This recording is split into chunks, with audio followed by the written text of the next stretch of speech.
the suit? Why not? It's a shorebreak surf, not too long a paddle to the peak.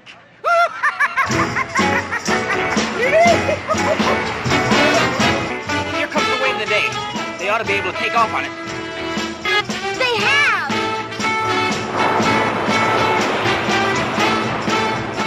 Something sure seems to be pounding in that trash can, Buzzy. But watch Batman trimming!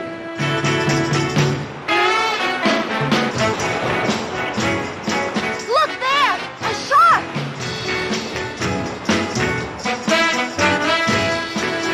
What's that in his hand?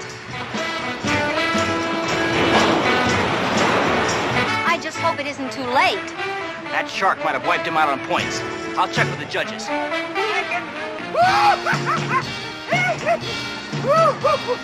The order of finishing isn't what counts, Joker. Why not? Why not? Losers don't come in first. I've tallied all the judges' points. You got 1 for being the more colorful surfer. Batman got all the rest, including 50 for avoiding a dangerous hazard, a shark. Oh, big deal. Well, what about my tricks and my technique? You mean my tricks and my technique? All transferred to you by that nutty surfing experience and ability transferometer. Say, something is pounding in this trash can.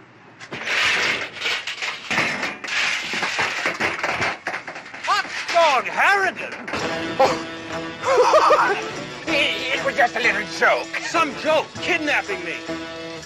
Let's get out of here. You notice how Batman only uses the tiniest bit of shark repellent because he doesn't want to pollute the oceans. What a guy. What a guy. Let's go.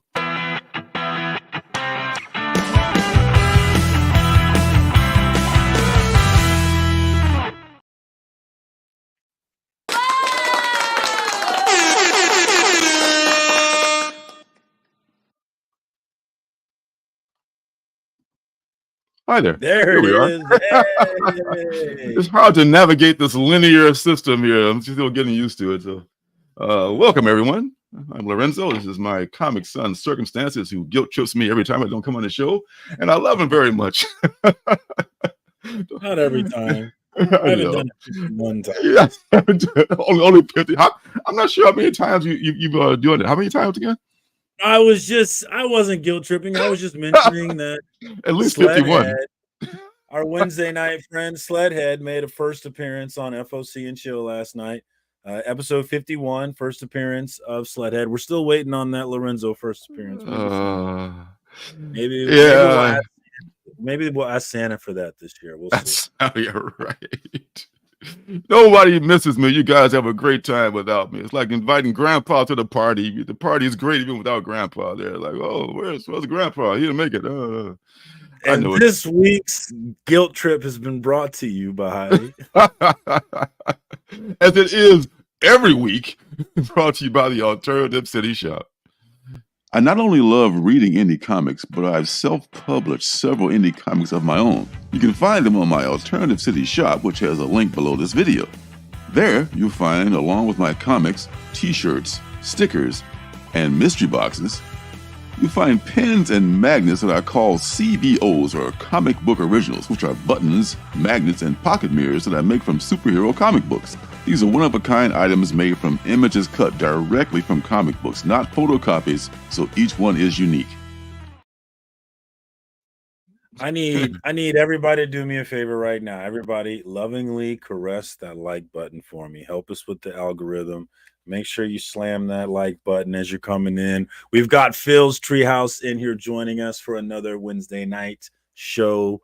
What up, Phil? Hashtag never enough Phils. We got my man Sledhead. We were just talking about you backstage. Sledhead made your first appearance on FOC and Chill episode. Did I mention episode 51? How many? 51 already? His first appearance. Thank you for coming through both 2 nights in a row at Sledhead. What more can I ask for? We got Peter Regatta in the house. What's up? And of course, the next one in the chat, Mr. Larry Love, or also known as Larry Love with the Tea Time movie. There we go. We, of course, have the lovely Miss Janet, who's always here gracing us with her presence. What's up, Janet? Good, Janet. Good to Thank see God you. you're here. We've got Wellbore in the house, my homie. What's up, Wellbore? Good to see you, my man. Thank you for joining us tonight. We got not need Couch spray. and Slouchin' C Bizzle. The Detroit Lions are in the house. What's What up, happening? C Bizzle? Good to see you, homie. We got my homie, my brother, my Kansas City brother, Beckerman. What up, Beckerman? Good to see you, my man. What's Always up, good to Mr. see you. B? Thanks for joining us before you dive into your wrestling world. We got Space Case cards. What's up, Space Case? Happy new comic book day. And last but not least, so far, End of Zed. What's up, End of Zed? Hopefully everybody got their books. I got a nice 15 books. I kind of wanted that Sumerian book, but I did not see it. But I'm off tomorrow, so I might go look for it because I'm off. Oh yeah, the near penultimate book from last week. That I like the art, man. Me The art too. is drawing me in on that one. It turns out I pre-ordered that one from my comic shop, so I'll be getting it. Not this week, maybe next time. I got a big order coming from my comic shop. I tried to get it when you mentioned it last week, and it was already sold out on TFOS. So. Wow. I'll try to grab some extra copies. I'm going to try to grab some extra copies. Hello, End of Zed. I love that name. That's awesome. You guys come up with some really great names out there. Good to have you, brother. Welcome to the shenanigans. Good to have you. Good to be had. Oh, just real quick before we get into the comic stuff, I just want to close the lid on all the Justin Fields stuff, man. Finally, it happened. He got traded for a ham sandwich to the Pittsburgh Steelers. Let's talk about for a second how the Steelers have just on a budget. Shout out JP on a budget have just revamped their whole quarterback room. I mean, nothing. A bunch of flyers though. I'll take those flyers. I'll take those guarantees. I think Fields by midseason, Fields is the starter though. He may not. That's what I'm thinking. But he will be the starter. I mean, Russ is a great quarterback, and he still got some in the tank, but he can't be beat out. Well, Russ is no longer a great quarterback. Denver, he's not as good as he used to be, but damn, Denver was pretty bad. I mean, he was pretty bad. They're in the AFC West. I watched quite a bit of Russ. He was bad. He was not good. So the path is open for Dustin to start 50% of those games as he needs to do for the Bears to get a 4th round pick for him. That's what you're rooting for, huh? I think you'll get it. 4th round pick. Yeah, but all across the league, people are praising the way in which the Bears are setting themselves up with Caleb Williams. And I think they make good points. To have the number 1 pick to go get Caleb, to have the number 9 to go get something else, the way they brought in Keenan Allen, and they're bringing in players. I like what they're doing, man. Oh my God! Talk about a soft landing spot. Yeah, we'll see if they do something with it. And then RG3 comes with the you should pull a Eli, and just like, man, shut up, little Richard, shut up with all that nonsense, man. I think a quarterback to go in there and play at a high level would very quickly be a legend in Chicago, very quickly. Oh my God! You just have to win some playoff games. You wouldn't have to win a Super Bowl. We embrace Jay Cutler. Okay, I mean we're anxious. We're hungry. That's when we saw Justin. Oh my God, he's kind of good. He's better than anything we've ever had before. So yeah, if Williams, and he better be Williams. I'm pretty sure it's going to be Williams. Don't get cute. Don't mess this up. If he comes in, he's got a soft landing spot. Only thing that could mess it up is coaching. So Floodhead says go Steelers. I knew there was something wrong with you, Floodhead. I'm gonna be watching the Steelers too. I'm gonna be watching. I knew there was something about you I didn't like. Go Chiefs, my boy. Holla Chiefs in nada más. What up, Hooked on Juno? Good to see you, my What up, Juno? We got my man Willie Survive, who also came through last night. And of course, Willie, I always show my comic book dad love on my show, even though I've had 51 episodes and he's never made an appearance. Don't do it, man. Not with that money. I'm screenshot. Beckerman said something nice. Wait, the way he said one of the good ones, though, it makes me feel like maybe he's trolling me. One of the good ones. That's not always a good. One of the good whats, Becker? Yeah, All Jill's a Steelers fan. Okay. Yeah, I'm okay with. I'm on Team Jill, so that's okay then. All right, you're off the hook, Sledhead. What's up, Jill's a Juno? Steelers fan. Yeah, so come on, man. It's a mixed marriage, Yes, Yes. of course. Sledhead's from Scranton. I did learn that last night. He's from Scranton. Good Uh, old Scranton. Scranton. Very important state here come November. Pennsylvania will possibly decide who our president is. What now? What about the president? I'm just saying, Sledhead's from Pennsylvania, and that's going to be a really important state here this Oh, November. it's a swing state. Yes, that's Yeah, right. a very That's important state. Whichever Go way ahead, it go ahead. goes, probably the winner.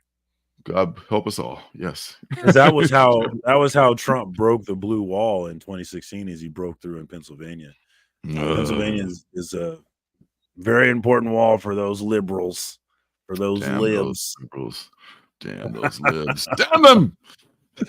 All right. Oh, All Beckman's right. actually nice to me, and I don't know how to take it. It's so not useful. Thank you, Beckerman. I love you, my brother. Let's And go we ahead need and to figure take out. it, man. We need to figure out this movie this weekend. All right, to the show though. What's up? What Go do you ahead. got? Go ahead and take the win, man. You could being nice here. Go ahead and take it. Dead Boy Detectives is coming out April 25th. For those of you who like the Sandman, this is going to be a little bit more lighthearted version of. You saw the trailer on Netflix. It looks like it might be fun. And Dead Man looks like it's going to be possibly being teased by James Gunn as being. You saw that? Yeah, I did see that. Yeah, Of course, the app told all of us about it. God it bless did. that. All hail the app. Yes, indeed. Maria Wolf. Yeah, buddy. Maria Wolf. Oh, that's nice. That's nice. April Fool's covers. I didn't even see the. Did you see the banana scented book at the shop today? I didn't. Our shop didn't have one. No, what was It it already for? sold out for the ape real fool. Oh, I didn't look for it. I'm sure my shop had it because I was there first thing, but I didn't see it. I'm looking at these Maria Wolf books. I'm trying to see maybe I should grab some. Beckerman's. Hey, I feel you, bro. He's using the medicine as a reason. Yes, I am, brother. I am. Tell me more, my man. Dopey Beckerman likes you. Wow. Yes, I like Dopey Beckerman. That's awesome. All right, so gonna move on because we have a guest coming up at some point. I don't want to push him back too far. Let's talk about the books that I picked up, and I'm gonna tell you right away. This ain't gonna take long because oh, that's not right. Where are you? There you are. Only picked up a couple of books. By a couple, I mean 4. I've got a bunch coming, like I said, from my comic shop this week that came out today. And they shipped it early, which is kind of cool. What do I got today? Number 1 is Cobra Commander, number 3. I just read number 2 like last night, I think. So it's just perfect timing. This may have come out last week. And I'm not sure if it's this week or last week. May have, yeah. I'm not on that stuff, but I think I did see people sharing it last week. Yeah, so I probably just thought, oh yes, this is new for me. So I'm picking up this one for number 3 because number 2 was I was one of those, read as I go. I'm not ready to sub just yet. I've subbed almost everything else in this universe, except Duke. I got to sub to Duke because Duke is really good. I keep forgetting to sub to that. But Cobra Commander number 2 was good. A guy in the shop was talking about this. I don't know anything about it because I never watched the cartoons or read the books before. Cobra La is mentioned in there, and I thought that like, what the hell is that? Like this lame name for where they come from. So we'll see how they translate that to this Energon universe. Like Shangri-La? I guess. I mean, that's what he calls it. Like he speaks of it fondly, like that's where they came from. So we will see where Cobra La. Yeah. I know a lot of people are feeling the Energon universe. I'm not into it myself, but I know a lot of people like it. And Cobra La from the movie Space. Yeah, which I did not. So maybe they'll figure a way to make it good. But so far it's been good. I'll give it a shot. Next one is this. I'm not sure if this is the Dyke Ruan cover, but I didn't. This is the one that I liked. It's not the A. I know that. Not the A. Yeah, the A seemed a little blah. Yeah. Oh, so they got that Maui. Marcus makes more. I'm gonna take that as a compliment. That's right. Midtown. Oh, that's cool. That's cool, Willie. That's cool. Maui. Maui Wowie. So this is a Rom V thing, a Rom V joint. So hopefully that's going to be pretty good. Other one is Dear Editor, which I have not had a chance to read number 2 yet, but I'm in the same boat. I need to read. Yeah. So I'm kind of committed, like, because I'm already.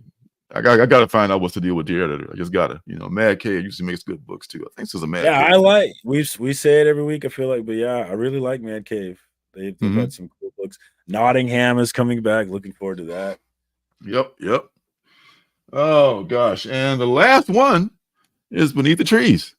Nobody sees. I hear that book is really good still. Oh my God, every issue is so excellent, so great. You saw my unboxing of the last one. I may have gone a little crazy on those third printings, but I just like the book so much. But I don't keep. I'll probably give the people who I think will enjoy the book, and that's a good way for them to jump on and see if they like it. We got Sleepy in the house. Larry Blackula, man, what is that? I mean, somebody else. I think was it Larry who mentioned that, or was it Russ or Ross Higgins who mentioned that? I'm not sure. I've got to check that out. Blackula, Yes, and we mentioned also Sleepy Reader, who was here. Man, that's awesome. So what up, Damien?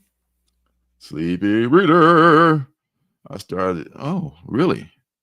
I started on issue 3. Oh my God, you got to get those first 2, man. I mean, I assume you read the first 2, but man, you that first issue is just mind blowing when you first open it up. I did not see that coming. All right, so what we're gonna do first, I guess, is so we got a little bit of time here. I guess I can start the reviews. No, we can just do what's good. Let's do what's good first. That's probably a lot quicker.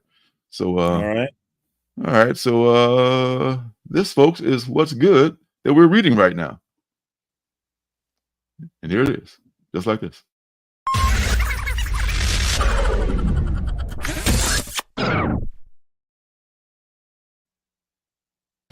All right.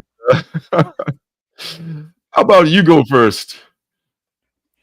Okay, all right. My book is not a new book. It's a book that I just bought, and I took forever to finally read it. And I finally read it the last couple of days. And I really like it. Obviously, it was been on Key Collector recently. Seth Rogen's been attached to this being optioned. And I really like it. I was afraid that I wasn't going to like it after all the hype. And the hype, I feel like, really died down towards the end of the series. So I was worried that it didn't end well. But none of those were true. It was great. It started great. In the middle, it was great, and it continued to be great. And I really liked the heart in the ending. There was a lot of heart. And you might have called it cheesy, and it was cheesy, but sometimes cheesy works, and I feel like it definitely did work. So I'm adding this one. I'm excited to see what they would do with the option, how it will look and all that. Obviously, the synopsis, there's once the world population hits 8 billion people, there's this great cataclysm where every single human being gets a genie with 1 wish, not 3 wishes. And so it's interesting to see some people waste their wishes on silly things. Some people are so hesitant to make their wish that they never make it, and everything in between. And so it was interesting to see that, and really the thought process of thinking, if I'm in this situation where the world has gone crazy because people are wishing for crazy things, what is my wish? Have you thought about that? What your wish would be in that world? Would you try and be one of the people that lasted till the end, or would you use your wish and try and live life and just go for it? I would definitely use my wish. There's no question I wouldn't be one of the people that never used it. Would you use it? We'll just leave it at that. Would you use your wish, or do you think you'd hang on to it? I think I would probably hang on to mine. I would be one of those ones that would be hanging on and thinking long and hard about what I want to wish for, you know? I won't have like this one person that just blew it on some dumb shit, you know, as you were talking about. Right at the beginning. So yeah, there's this chick that right away, as soon as she hears what it is, her immediate wish is for this boy to love her. But her wish actually falls flat because the boy that she wished for was in this bar where the bar owner immediately wished that nothing would affect the bar. So because the guy was inside the bar, her wish did not affect him and make him love her. And so when she runs in, it's like, oh, thinking that he's in love with her. And so he eventually finds out. And there's this whole relationship built off of that too, which I thought was really interesting. You also get divergent stories with the different families. So you're given different looks at different lives in that way. So I thought it was great. I was worried that the hype would outweigh what the book really was, but it was not true. It was great. I really enjoyed it. And I have a stupid of these books. Oh, you got, oh my God. Yeah. It goes on and on and on. All right. I'm not going to show all. Yeah. Like me too. 8 billion genies. Great. We both love it. That's a great book, man. Great. And Wellbore, thanks for stopping by. Oops, that's the wrong one. Thanks for stopping by, Wellbore. Good to see you here. Was it good for you? Let's say yes. Hey, Bob. Tell me, was it good? Was it good? Bob just gets so flustered. I just won a Rodney Barnes Blackula hardcover. Really? Oh, I love hardcovers, man. Oh, wow, man. Hardcover comic books. Hardcover comics are so sexy to me, man. I really like them. If I was smart, I would collect. If I was smart, I'd collect trades and hardcovers because I really love them. But I just love the thrill of the floppies, man. I don't want to let this game go, baby. I know. We have nostalgia tied in. Yes, and that's a very important. That's kind of a thing in the world, of course, too, because bad people wish for bad things. CBiz, and that's a great part of the story. It almost covers every possibility of having all these people. Every Yahoo and their mother gets a wish. This is what happens. Hey, Brian, it's scary to think the things that people would wish for. Oh my God. Do you think it probably would be as crazy, and it would be crazier in the book than in the book, I'm sure. Mm-hmm. Oh yeah. I mean, I hope it gets a film treatment, like a short, maybe cable series or something like that. The movie would be not pay enough service to it. I think it needs to be a short series, like 8 issues. I think they're talking movie is what they were saying yesterday, and I think it would work better as a series too. Yeah. Like each episode will be just like the book, 8 days later, 8 months later, and so forth, like that. But yeah, what do I know? I don't have any money, so I don't have shit to say about it. So there you go. All right, real quick. Oh, go ahead. We'll save Zed's comment for after. Oh, let's go ahead with it. What's it say? I'm curious. Let's go ahead. What was the most overrated comic? Overrated. I'm trying to think of one. That's gonna take a minute. And stick around to the next event. Where everybody said it was. Yeah, everyone said it was awesome, and then I read it and I was like, oh, this is not awesome. I think somebody said You Promised Me Darkness was good, and that book was definitely not good. Was that somebody me? But that book definitely wasn't hype, though. But it wasn't hype. It doesn't fit the criteria. It's got to be something big that was like, coming out. And some people said Beast Wars wasn't that good. Well, that's not my answer, though. Oh, Brian says barbaric. Brian, he doesn't like barbaric. You shut your mouth, Brian. Is he just trolling you, or did you truly did not like barbaric? It's just possible. How dare you? Either way, how dare you, sir? Yeah, I mean, I liked barbaric. I don't know. I would say probably. God, maybe remember Marvel did that crossover event with the plant people. I forget what that was even called, like about 2 years ago, and they had all kinds of what was it called? God damn, I can't remember the name. I blocked it out. Don't like it. Yeah, I know some people didn't like it because the language in it. Oh, barbaric. Yeah. Oh, Yeah, I wish I can remember the name of that event, but I blocked out the name of that event. That was where God, see, I don't know. Don't get old, folks. All I got to say. All right. Anyway, I'm gonna think about that one, Zed. I'm trying to see if I can come up. yeah, that takes, it might be a homework assignment. So what's good though to finish up this little segment is The Sickness. I just reread number 1, read numbers 2, 3, and 4 back to back, and man, I love it even more now. This takes place in 2 different eras, 10 years apart. One in 1945, right after the big war, and one in 1955 at the beginning of the Cold War and all this stuff, around the beginning of the Cold War. In 1945, there was this kid, Daniel, who's having all kinds of visions. I mean, he's looking at things melting, and nobody else sees this shit but him. I mean, he's just going nuts. Like, y'all seeing this? Like, nope. All you, bruh. And he's just like wondering what's going on. 10 years later, there's this black doctor who works under this other asshole doctor who just works him hard and gives him no credit. And they discovered this woman who killed her family. And they're trying to figure out if she had a sickness, thus the name, The Sickness, or was she just a lunatic? You know, and there's maybe something that can, I don't know, that can be scientifically determined to have caused her to do this. And between these 2 eras and these 2 people, the story gets really deeper and deeper, man. And it's such good writing in this book. Jenna Cha is the artist on here, and she's also one of the writers. Jenna Cha and Lonnie Nadler are the writers, and she does all the art and does some of the covers too. And man, this if you can stomach black and white comics, this is absolutely. I know some people's eyes will explode if they read black and white comics, but yeah, this is really good stuff. The Sickness, number 5. I don't always like black and white because I don't feel like the artists always do a good job of differentiating with the 2 colors. But that does not appear to be a problem in that book. The art looks great in that book.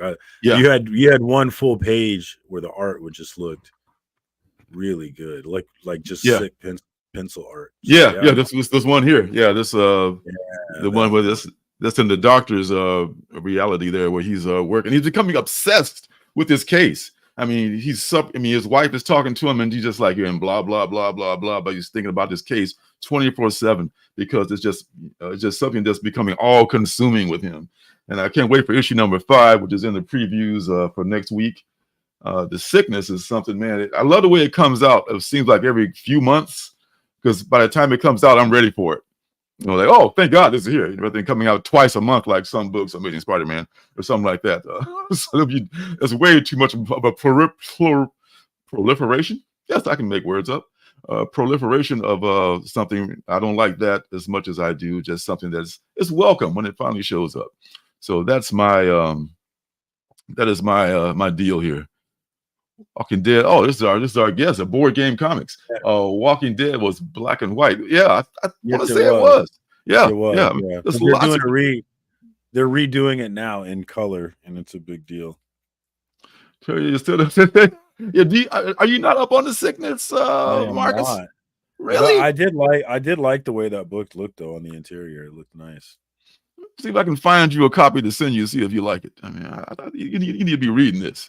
Yes. Oh, yes, my brother. We absolutely have the same taste, brother, from a different mother, 100%. I had hopes of talking about this book. I know for this segment, but we're not going to talk about it. See, we read so many books, man, and only a few of them make the cut. You know, to what's good. You know, because damn, I thought that would be good, but no, it was going to be on the list for sure. It is not. It is not. All right, so we're going to push the reviews back a little bit and welcome a new guest in our, not a new segment, but the Artist Alley segment where I just would normally read someone's book and review it and talk about it. I decided I'm going to start bringing people on so they can talk about their own creations. And we've got Mark, who is on Instagram at Board Game Coffee. And Mark is making his first comic book. I think the Kickstarter, well, he'll fill us in when the Kickstarter launches, and it's called So-Called Living.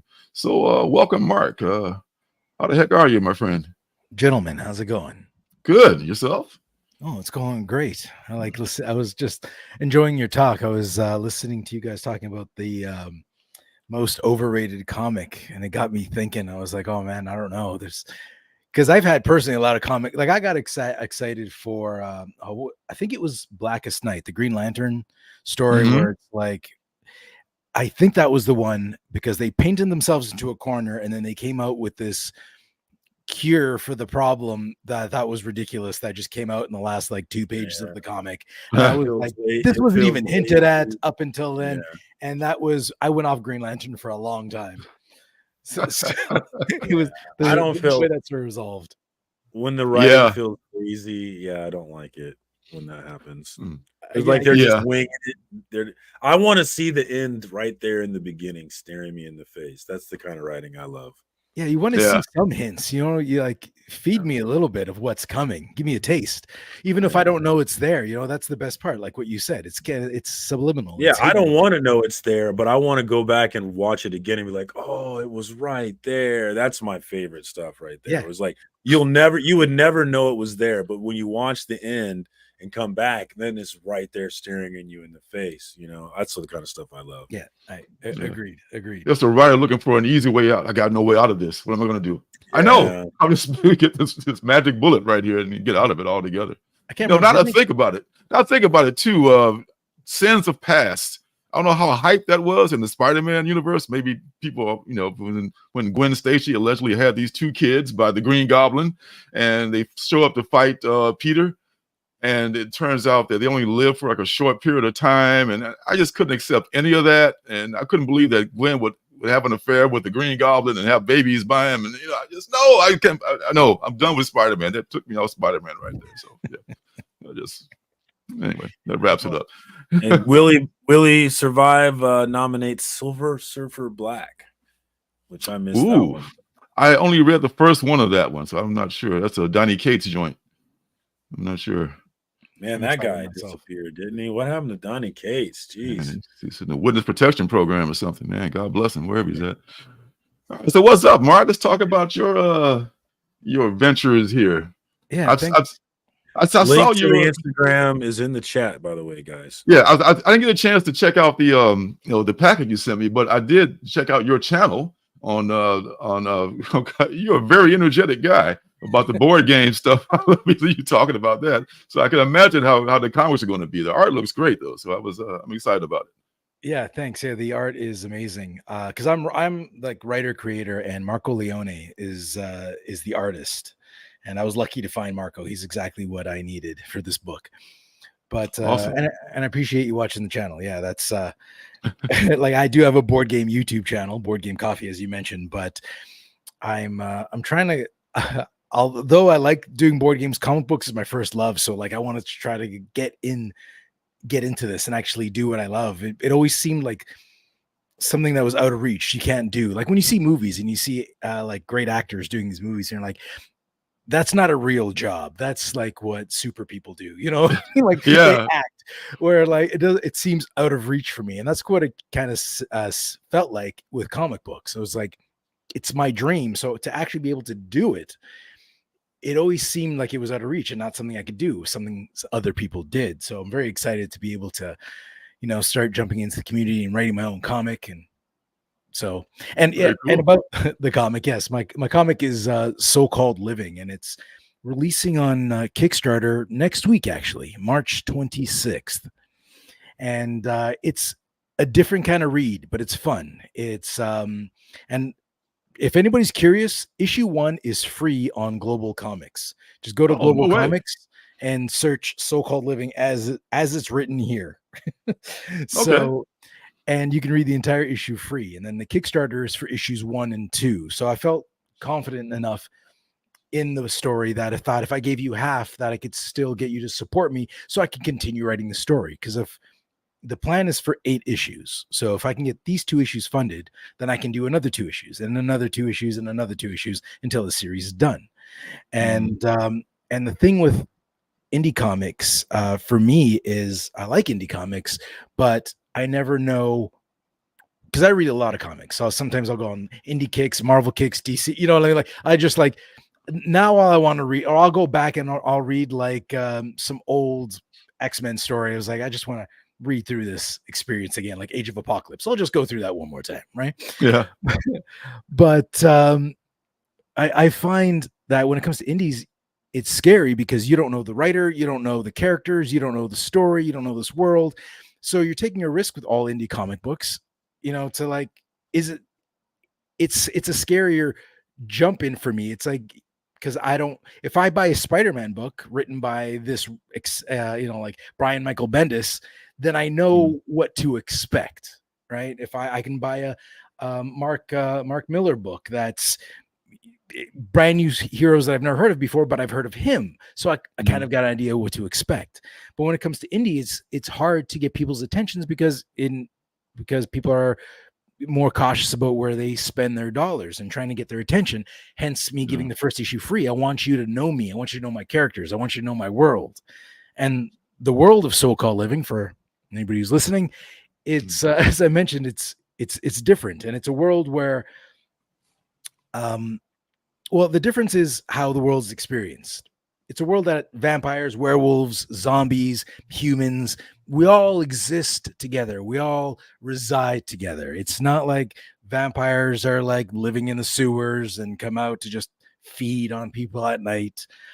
It's more like you can go to like a werewolf club and there could be, maybe there's vampire ladies get in half off or get half off on Fridays or something. So it's like it's promoted. It's not like a wacky comedy, but the main character, Jack, he's a bit of a goofball.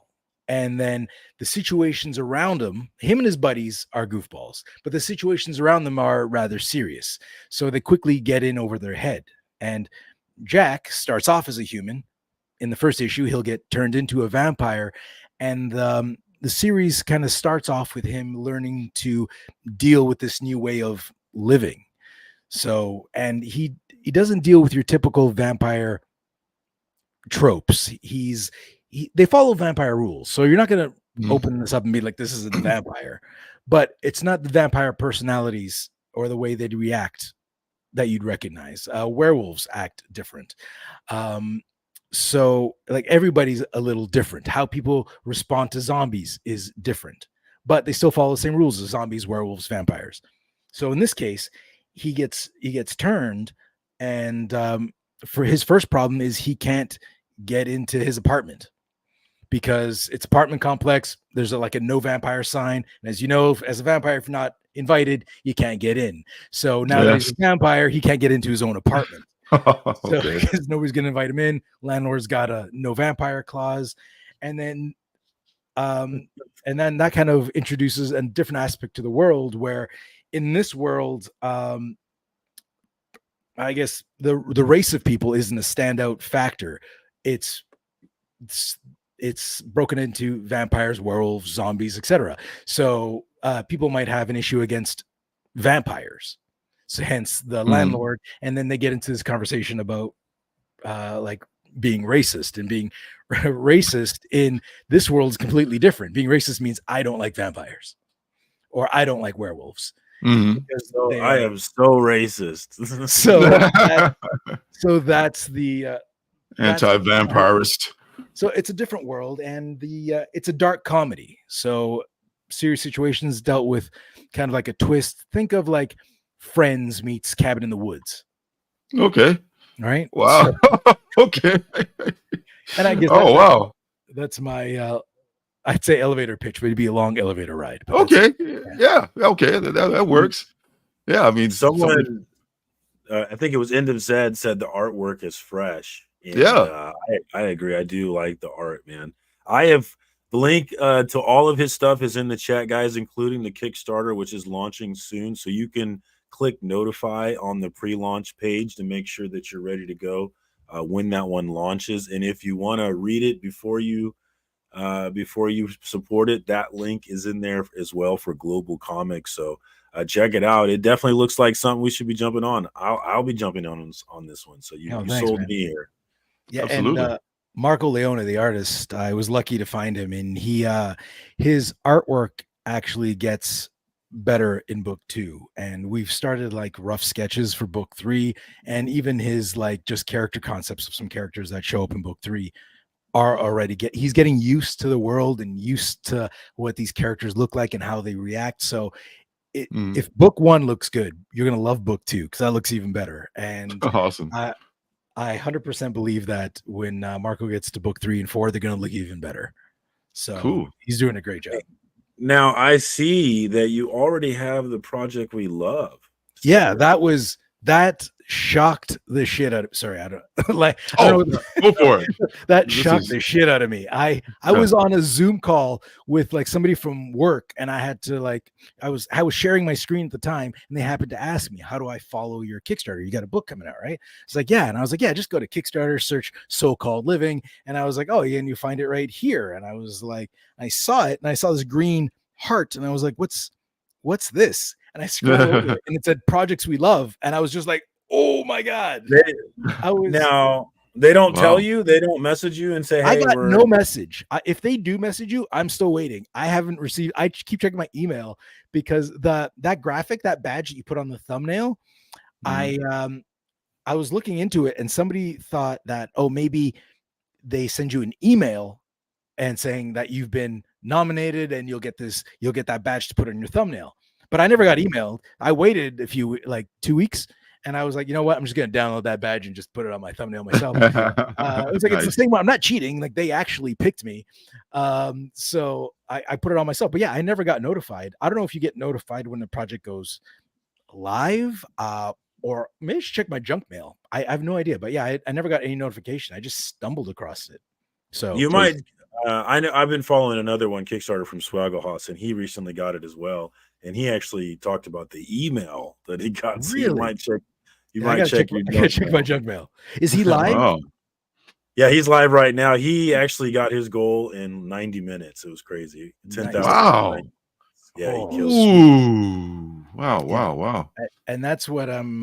That's what I'm nervous about. Like, I set my goal to like 5,000, which is it's enough to pay for printing. I'm already out of pocket for the artist. So hopefully it makes more. That way I can actually pay myself back. And ideally, if it makes more than that, then I can, keep writing comic books and do this as a living. This would be a pretty cool job, right? To do for a living. For sure. So that project we love, with them promoting it, that's going to help you quite a bit. So that's awesome, man. I hope so. It's terrifying. Like anybody, I think, how can I say this? I assume anybody who does it first, because it's my first Kickstarter, it's my first comic. So like I've got no skin in the comic game. This is it, right? So I have no background in it. And I think I'm confident it's a good story. It came out well. The art's great. But it's still nerve-wracking. No matter how good it is, in the back of my head, you're like, but is anybody going to find it to see that it's good? Right? And then and the closer we get to the launch date, the more I'm freaking myself out, guys. Like, I'm just gonna lose my shit. I just it's gonna be great. You're off to a great start. You just gotta get up, talk about it, man. That's it. Yeah, you're doing a great job so far. I think you already got some converts in the chat. And for sure. Excellent. And and thanks for you guys having me on the show. Thanks for coming on, man. The link is in the chat as far as getting that free book, I think, and also the link down below in the description.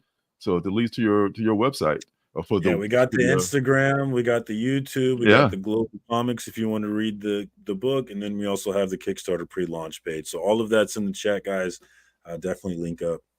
Well, and there's a question from P. Higgs too. I don't know if you're a board game person. I know nothing about this. I know nothing about board games. I know a little bit about board games, but know nothing about Dragon Ball Z.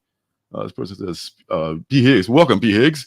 Speaking of board games, does anyone know if the new Dragon Ball CGC requires CCG? Okay, come on, can't see. Requires extra accessories along with the cards to play it. Mark? I do not. I do not. Yeah. Was that English?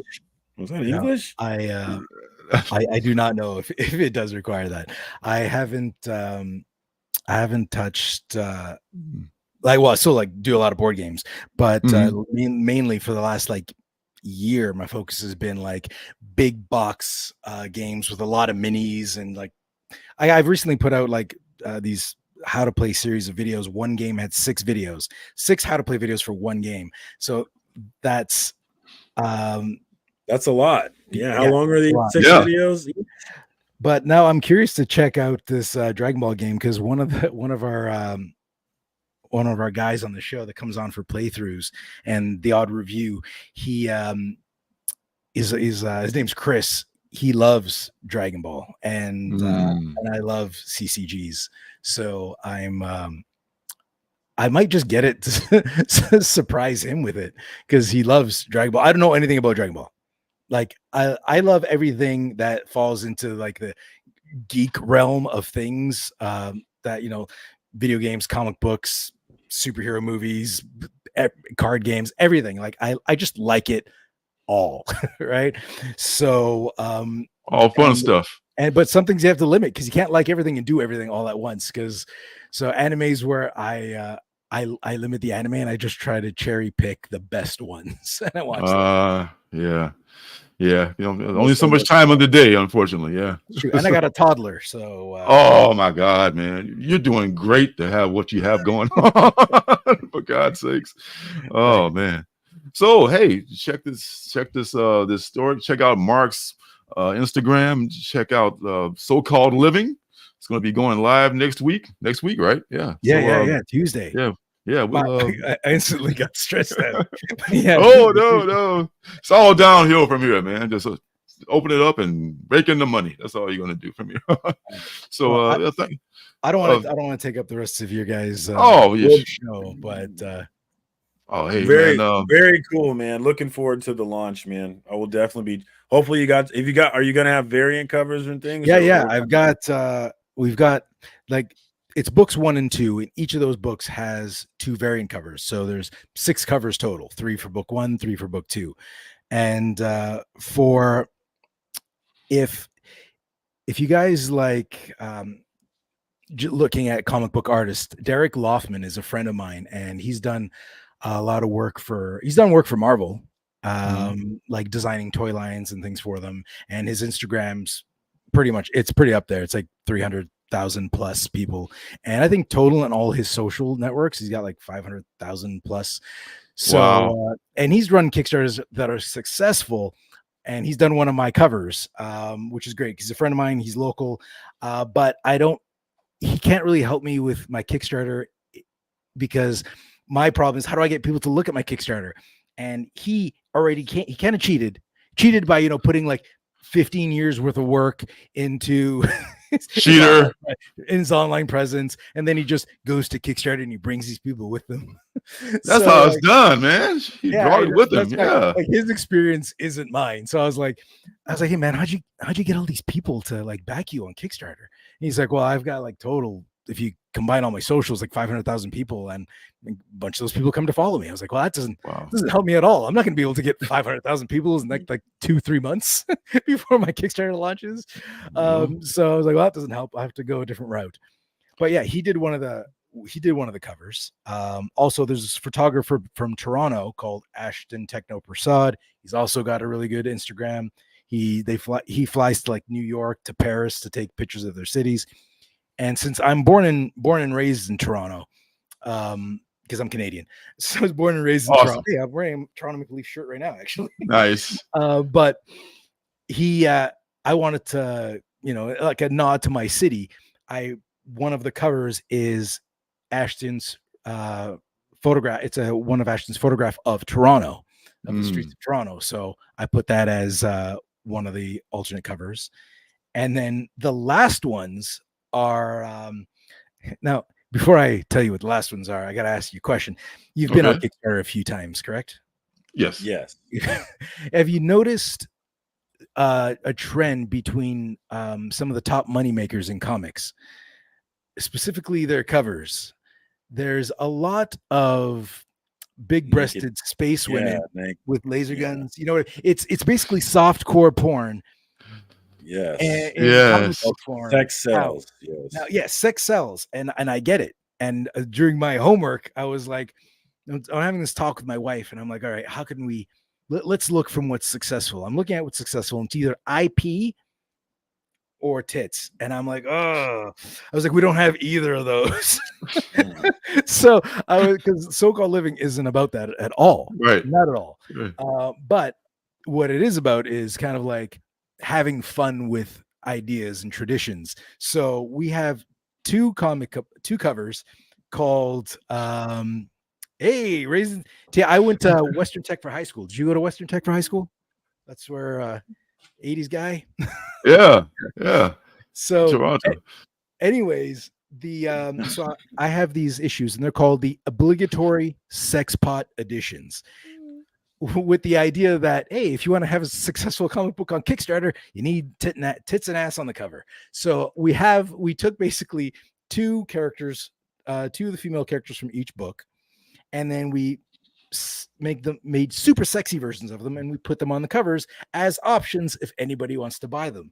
And the badge that says obligatory sex pot edition is kind of like a tongue-in-cheek way of saying, yeah, we get it. Like, we're not a sexy book, but we like to have fun with you. You know what I mean? And we know sex sells. Like, we're being honest about it and just saying, I like it. This is That's kind of a genius idea if you think about it. I like it. I like and that. You son of a bitch, take my money. I'm in. Yeah, I know. So it's great. And then when people say like, oh, Jill, like the Jill is one of the characters in the main book, it's like, she doesn't look like that.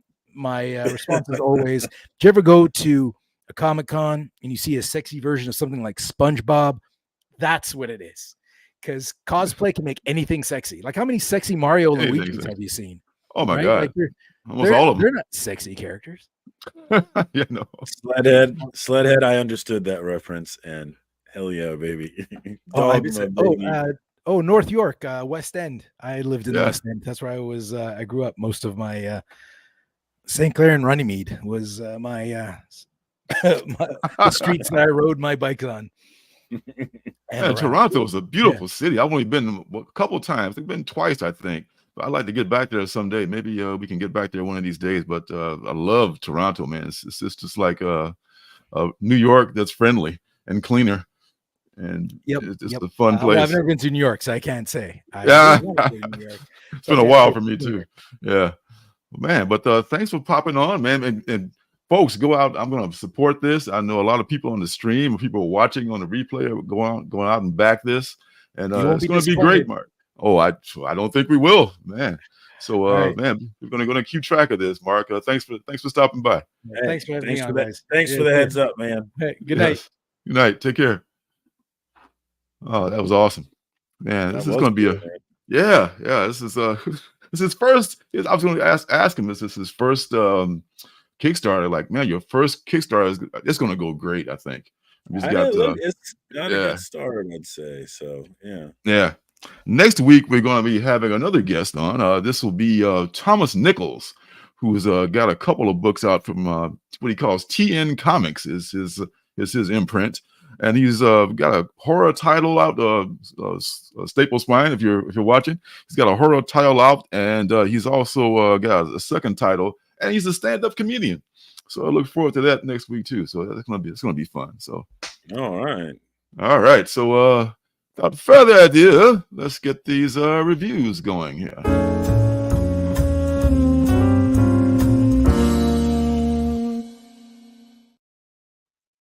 Okay. No, we didn't have a lot for what's good this week, but fortunately, I did find some good books to review, and they were all of them from last week. So it's pretty awesome. It's pretty rare that we get a lot. It used to not be that rare, but for some reason, it's been rare lately. So the first book is Napalm Lullaby. This one is by Rick Remender and someone who goes by Bengal. And this is from Image Comics. I tell you, Rick Remender can almost do no wrong. I love the stuff that he's done lately, especially the Sacrificers.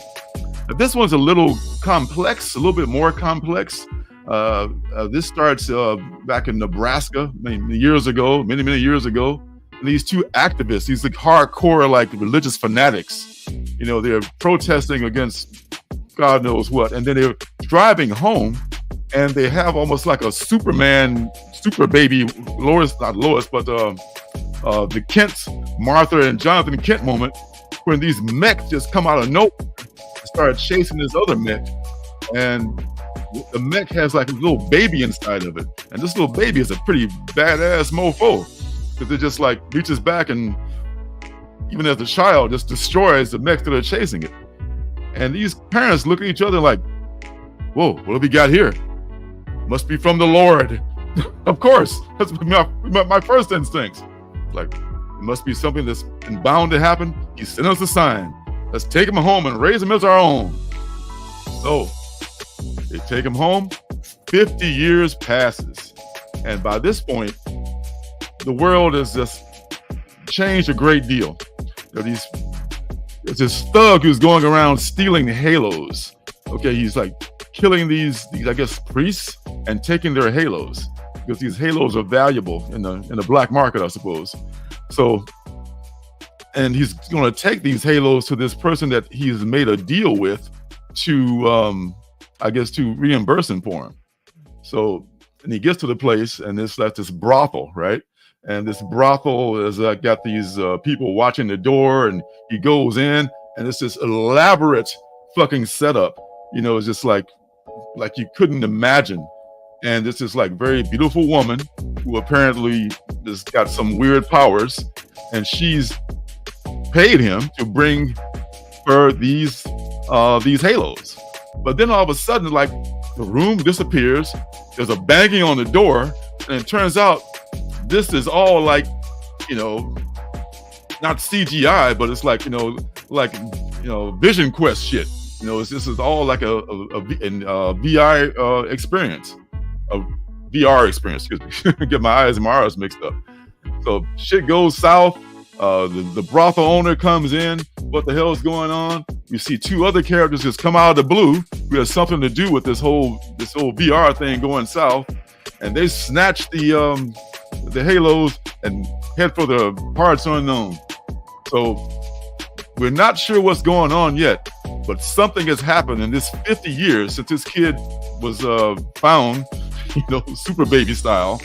And this kid has probably grown up and just turned the world into a different place. And I like what Remender is doing here. You know, it's a little bit more of I would say a slow burn, but a slow reveal with some of the stuff. But man, I like where the indications are showing, and I would definitely pick up the next issue of Napalm Lullaby. Kind of reminds me of this one book called, Arsenic Lullaby. Completely different concept, but this is about a witch doctor or something like that, Arsenic Lullaby. But this is about these people experimenting with virtual reality and reality bending. It looks like it could be another winner from Remender. So keep an eye out for that, y'all. Next one. That was dope. I like that one. Yeah. Next one. I know some folks didn't care for it. 80s guy. I remember that, you know. Quick pass for you. But this is Helen of Windhorn. And this is from my guy, Tom King. And Bilquis Ebele is the artist on here, whose artwork is just phenomenal. This is the Tula Lotte cover that I picked up for this particular one. But this one it's kind of a period piece in a way, because it takes place over, again, a couple of different periods. And it's told through the eyes of this governess who used to work for this rich man, whose son was a famous author and whose granddaughter is Helen. So Helen is sent to, or the governess, I should say, is telling her story to this journalist. And she starts where the part where she met Helen, where she goes to fetch her from Texas, of all places, and bring her home to Windhorn, the luxurious mansion where her grandfather owns. And Helen is just like sleeping it off in the county shitter. She's like 16 years old. You know, she's just like flat out drunk, and, you know, like a 16-year-old female Otis the Drunk from Mayberry or some shit. You know, she's just everyone knows, oh, Helen, oh yeah, Helen, the life of the party. So this very proper governess, Lilith, I believe was her name, Lilith, she takes her to to take care of her loose ends. And Helen buys a tombstone for her father. I guess she really adored her father, or somehow worshiped her father in some ways. I'm sure there's a lot more to that story than just that. So she buys a tombstone, and Lily has all kind of money, so it's no big deal. And they begin the journey home back to grand old Windhorn, which is beautifully illustrated in this book as this plays here. It's just like another character in itself.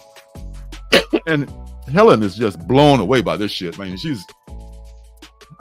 don't know her whole story. All we know that she's like a 16-year-old delinquent that drinks too much and smokes a lot. And this is back in, I want to say, like the 40s or whatever. So Helen is like, okay, this is the shit.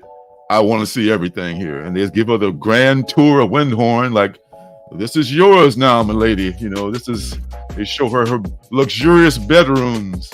They show her like these other places these billiard rooms and stuff. And finally they get to the wine cellar. And Helen's like, yeah, now you're talking, baby. So Helen grabs a bottle, chugs that baby down, grabs 2 more for the road, and heads off for God knows where in this vast house. And they finally find her sleeping it off in a window seat somewhere in the East Wing. So this just continues on and on and on and on, because clearly the girl has a problem. And I love this the chauffeur too. The chauffeur is just this guy named Joseph. He's just this no-nonsense guy. He just does not give a fuck.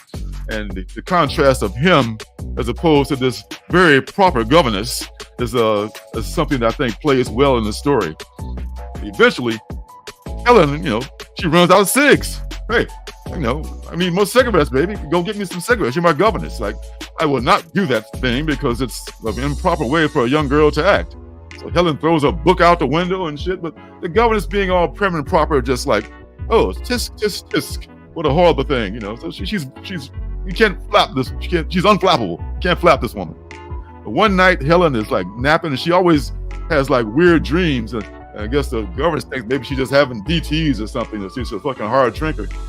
But truly, she's always talking about this monster trying to come after her. But this time, there is a monster, and the governess sees it too. And we finally get a look at the master of the house, and that's where it leads off at. Gotta tell you, man, love this book. Love it. This is probably one of my favorite Tom King books since Love Everlasting. He is so good at writing stuff like this. He's okay at writing Batman and stuff like that, but he is really, really good at writing indie stuff. And this is where he shines. And man, I'm so down with this. It don't make no sense. I don't care if it's a 6-issue, 12-issue series. I want to see where it goes. I want to see the background of Helen. I want to hear about this author who created these Conan-like characters and why there are monsters living on the property of Windhorn Place. Helen of Windhorn, love it. Pick it up. That's all I gotta say. That's all I have to say. Name a bigger Tom King fan. I'll wait.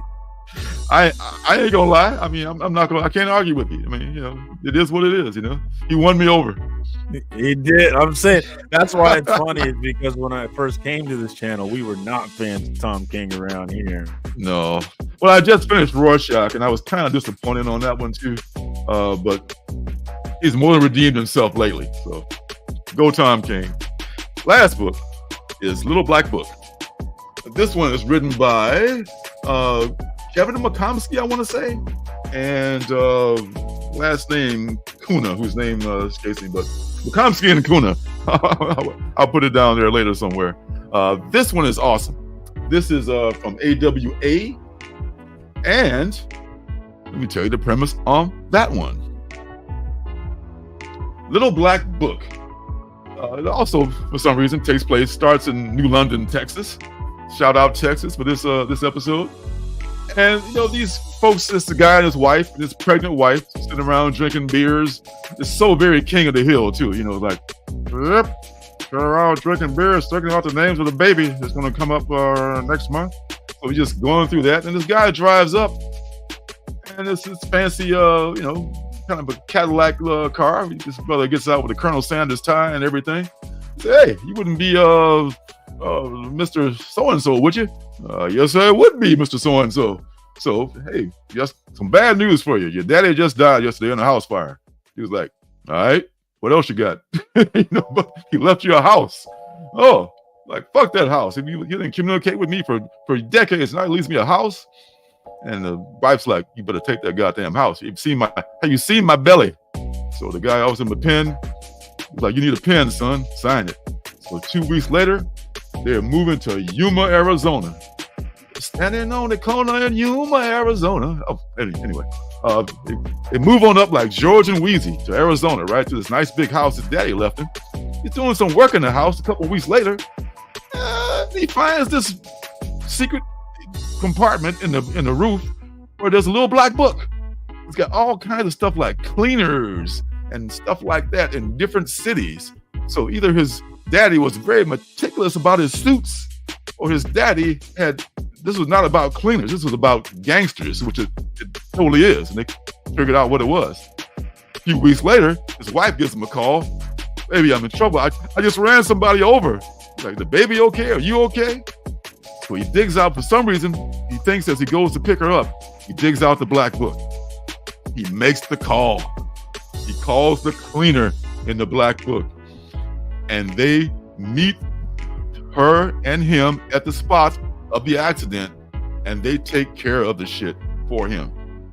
And they like, after it's over with, dude's like, well, I don't know how I'm supposed to pay for this. Not to worry, bruh. We'll just bill the usual account. We have no idea what the usual account is, but this kind of stuff comes with consequences. On the way home, they're driving past a red light and they see a poster for the missing woman. So some shit's gonna be happening. Hell's gonna be coming to breakfast at some point for these folks, because you don't just get this stuff done. For every action, there's an equal and opposite reaction and all that jazz. So you don't just get this kind of favors done for you. So you're gonna find out just exactly what the consequences of having this little black book is going to be in the future. Like this book a lot too. Off to a great start. God, AWA, man, they keep nailing it. Another great week for indie comic books, man. So that's all I've got. And that's on that one, but I'm gonna go back and get it. That does sound. I liked the art in it, and the story was cool. The way I read the synopsis, and I wasn't interested, but the way they did it, yeah, made me interested. Yes, it was pretty good. Hank Hill, and I sell propane and propane products. Bobby? Oh, God Almighty. I love that show. Mike Judge is a prophet, man. The creator of that show. I know, man. And it's so Butthead, Idiocracy, Silicon Valley. And one of my reels, I have like 4.5 million views on one of my reels, and it's because it's Silicon Valley from Mike Judge. Great. He's a great dude, man. He's made so much cool stuff. He has. Extract is one that might be overlooked. Mila Kunis is in that one. I haven't even heard of this one. Yeah, Extract is about this company that makes vanilla flavor and the whole shit that goes on around it, man. You'd be surprised how scandalous a movie about vanilla flavor could be, but I'll have to check that out. I love Mike Judge, man. He always has hits. He is awesome. So all right, we're ready. I got it all queued up for a change, and we're ready for next week's previews. Ultimate Spider-Man number 3. Even Ultimate Spider-Man number 2 is selling for like double, triple the A cover for like double, triple cover price. First printing. That's amazing. I don't always understand. Well, number one, the one thing I do understand is that comic book collectors there's a lot of sheep among us. There's a lot about chasing that. And there's nothing you can do about it. You can post every day, like, what's his name? Josh. Hey, what's up, Callie? What's up, Callie? Callie, you sent someone an AOK and it was dope with the sketch. Was it Sleepy Reader? I can't remember who, but it was a dope AOK, man. Shout out to Callie. Check him out, guys. What a great dude. What was I saying? I forgot. Damn, I got distracted. You were talking about Ultimate Spider-Man, maybe, or something like that. Yeah, I forgot my point. Okay. Yeah. You derailed your train of thought. Yeah. Derail it. Cali, I lost it. It'll come back to you. Don't worry. Welcome to old age. Yeah. You ain't lying. Okay, Detective Comics coming out. Miles. It's just books. Oh yeah. People are sheep. Thank you, Sledhead. Oh yeah, people are sheep. Yes, I even did a not just people, but comic book collectors. There's a lot of us that are chasing, and you see it in the ridiculousness of like the Ultimate Spider-Man, all that. These people out here chasing the hype like that, because that book, I guarantee, is not going to be worth that much in 6 months. It just won't be. It was just teetering around that $100 mark. It just won't cross the $100 mark so I can sell mine. I get at least $100 for it. But number one might retain some value. I don't know. Yeah. It's unlikely that it will, but it might. But number two, there's not a chance it's going to retain some value. And number two, it does have a cameo of the first cameo of the Ultimate Green Goblin in it, so that might mean something in the future. Yeah. Oh, remember the first appearance of the Red Goblin? That book's worth millions now. Yeah, that's going to be a big deal. Actually, not the Queen Goblin. The Goblin Queen. Actually, the Goblin Queen with the nice one, David. The Goblin Queen with the Green Goblin cover. Because I bought the Goblin Queen cover. The Goblin Queen with the Green Goblin cover is not worth a lot. It's not worth as, but the red one is not worth as much. I bought the wrong one, so there you go. So some are and some aren't. Boo, hiss. I know. All right, so what else can we look at here? Green Arrow. Anybody reading Green Arrow out there? No, huh? All right, so Daredevil, Incredible Hulk. Hulk has been good lately. It's been good the whole time, I think. I kind of like this Powers of X cover here. Let's take a real quick look at that one. Maybe there's some more. X-Men are always good for good covers. And this looks like this is Margaret. What the hell is her name? I'm going to mess the name up if I say it. Maggie Montoya. Some alliteration of her name. I forget what her name is, but it looks like her. Maggie McDuff. I don't remember what the fuck her name is. I don't know, but that's a nice picture of her on the bench about to get shot. I don't know any. You don't know anybody? Anytime I have a book that kind of intersects with the X-Men world, I'm just showing how little I know about the X-Men. Like in my Invincible Iron Man, it's been mixing with X-Men a little bit, and I'm like, I have no idea what's going on with the X-Men. I don't understand anything. Oh, Sled, you like gods, huh? Okay, let's take a look. I have not looked at God. I was close to buying Gods #1, but it was a Hickman thing, and I feel about Hickman now like I felt about Tom King at one time. I probably end up liking Hickman too. All right, let's take, what's up with Gods? I mean, Hickman's still writing. I see, and it's like when you change the whole X universe to almost the same brand look. He's done that with this book here. Every issue of Gods has almost the same layout. Who's doing the cover art? Marte Garcia looks like is doing the cover art. Some other V covers and stuff like that.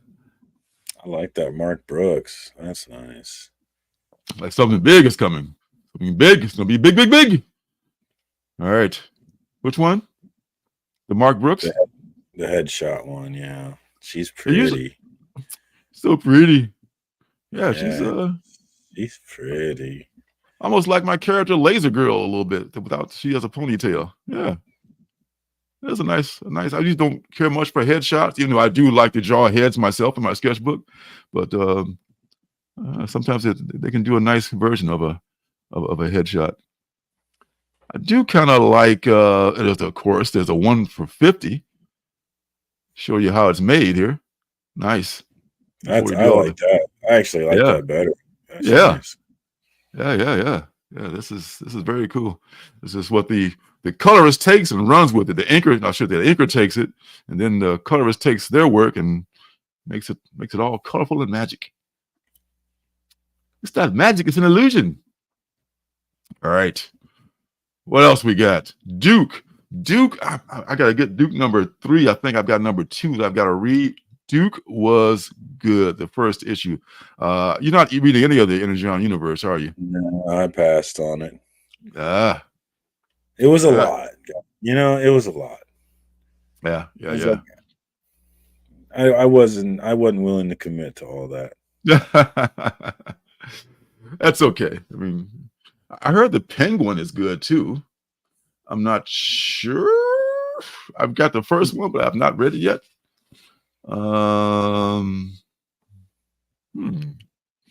X-Men 97 on the ESPN, or not ESPN, on Disney Plus came out today. Oh my God. Did it come out today? Oh my God, it couldn't have. First 2 episodes. The cartoon. What do you call it? Cartoon. Yeah. Oh my God. I've seen good reviews. While I'm sharing this one,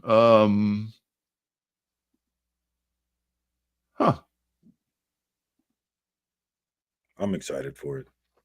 I'm excited too. I mean, I actually bought a couple of different copies of this book right here. While I'm showing this, take the reins for a second. I got to make a run. I'll be right back. Well, hopefully, if anything, and you see him back there on the back right there, Bishop, I would like for Bishop to get a little bit of love here. Let's get a little bit of Bishop hype going. I don't understand why he hasn't got any love. I got his first appearance too. I want to pump and dump that guy. So Bishop, MCU rumors. Let's get that price up on that one. I'm trying to get rid of my X-Men at maximum price, please. That is a nice cover though. I like who is the artist on the cover? It's Todd Knock, I think that's his face. I could be wrong. And that is Rochelle Rosenberg. I know that's her face. I'm not sure if that's Todd Knock, though. I can only see the top half of his face. So, you know what? I guess I can look myself here. Hold on. X-Men 97. It is Todd Knock. I'm good. That was the top of his face. And, of course, I was right about Rochelle Rosenberg. And right there on production, that's C.B. Cebulski, which I actually got to meet and talk to C.B. Cebulski at Planet Comic-Con a couple weekends ago. He was over in the booth talking to Beckerman, which was pretty cool. When I walked up, Beckerman was like, get over here. Like, hello, meet C.B. Cebulski. And I had no idea who he was until he said his name. I was like, oh, C.B. Cebulski, what's up? So that was really cool. And there he is right there. I guess he was picking their brain about books and like what's hot and what's not hot. So that was real cool. He was there looking at C.B. Cebulski was at Planet, not as a guest because nobody knew he was there. He was actually there looking at portfolios. But cool. You're back. I'm done. I'm back. Oh, thank God. Woo. Yes. About 10 gallons lighter. Thank you very much. All right. So here we go.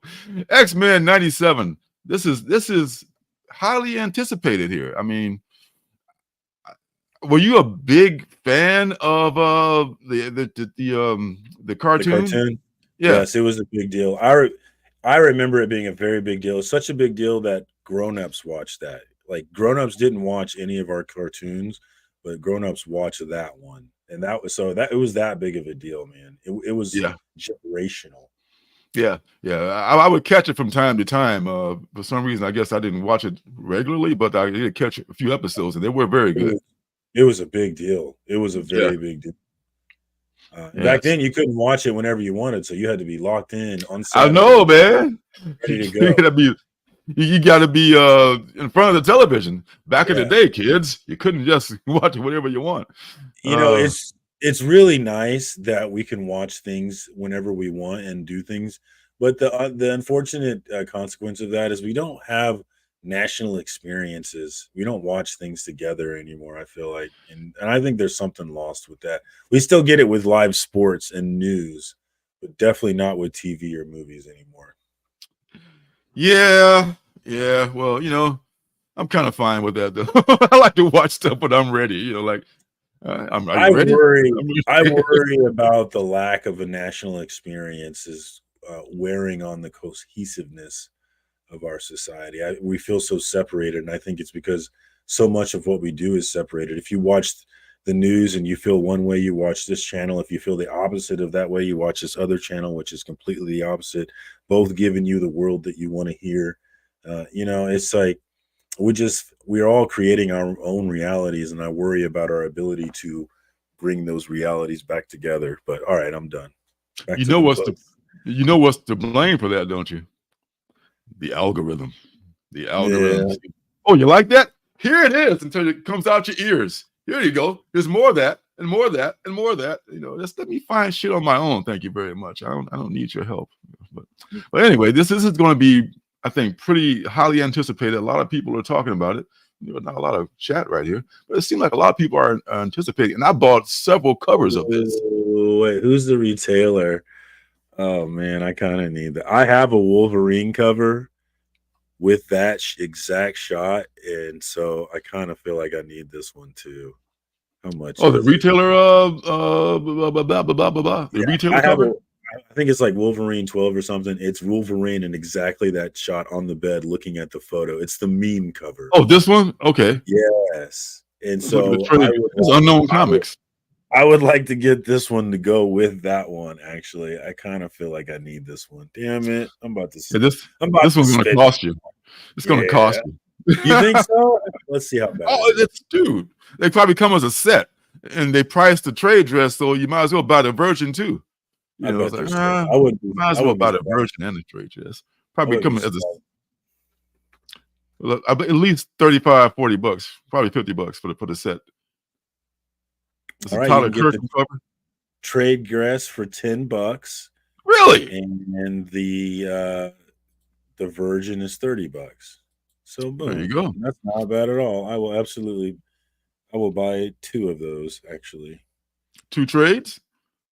No, yeah, 2 trades. I don't need the virgin. I actually want the trade. So yeah, I mean it's minimal trade for Marvel, especially. So it's a nice looking cover.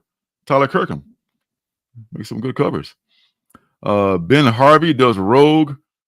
Rogue always looks sexy with that gray hair and all that stuff, and the Southern accent and all that stuff. At least this version of Rogue. This is. I don't think I bought this cover. This is the one I bought. The Russell Dauterman. I've got a couple of this. Couple of reasons. Russell Dauterman is awesome. Easy and 2, I know. I've been practicing.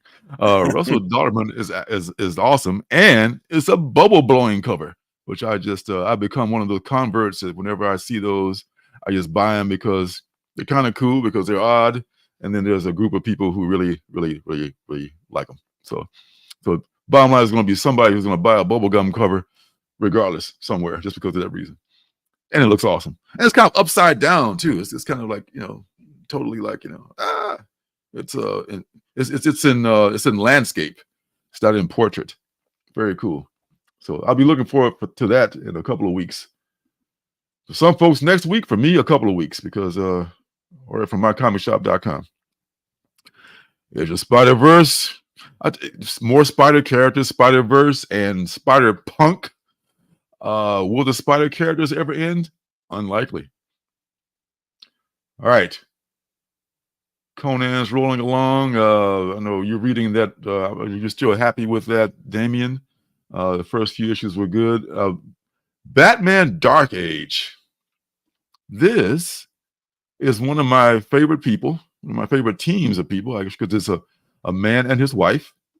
Mike Allred and Laura Allred. This is this is like a 48-page, $6 book, limited series. Is this ring any bells for you? No, I haven't heard of this one. I like Mark Russell a lot, though, so I'm interested in it. Yeah, Mark Russell's writing it. Yeah, Sledhead's a fan of Mike Allred. Yeah, man, it's a certain kind of style, man. If you like that style, for sure. He's done so many good things, like his own creations, like Madman, and he's done stuff like X-Force and some, I think another X book too that I think maybe X Force is the only X book he's done, but he has definitely a style that they do. And Laura is a perfect complement to his inks and pencils, and they work great as a team. They got a strong body of work out here in the in this comic book industry. Got a Yannick Paquette. There's so many Batman series though going on. People are getting Batman burnout. I think a lot of people are. Yeah, I was just thinking, like, I'm interested, but I don't know if I have room for another Batman book. Another Batman series. I mean, just last week we got the one from the 30s, you know, The Batman, which was awesome. You got a chance to read that one, didn't you? Yes, and I loved it. Yeah, I got the A, the B, and the 1 in 25 for that one. Oh. And this is Frank Quitely. Frank Quitely, this is open order book. Yeah, open order book, cover C. Did you know that Frank Quitely is an alias? That's not his real name? Wait, Quitely? You know what? I recently Frank saw Quitely. someone say that. Yeah. Only because I recently saw someone say that. I did not know that. Yeah, Frank, shout out Frank. Frank at the Game Danger Room told me that today. What's up, Bobby D? Ecstatic. Thank you very much. Thank you. Yes, and you know why he's you know why he chose that name? Because it's a play on Quite Frankly. Oh, that makes sense. Yeah. So I see what you did there. Okay, very, very clever. Pretty tricky, sis. I like that. So there you go. So if you're looking for yet another Batman book, I'm going to do it just because I just got the #1 because I dig all the Allreds and their work and their style. But you can't squeeze another Batman book into your budget. I don't blame you. Because there's just so damn many of them. New Burn is back, and it's a great series. If you got some room in your pull list, you like detective, good police stories. Good police stories. I mean, it's like this is the way a police procedural should be written and drawn. That and Reacher. You know, Reacher to me is a good two examples of that. Jackpot and Black Cat. Man, I think they're milking that like super hard.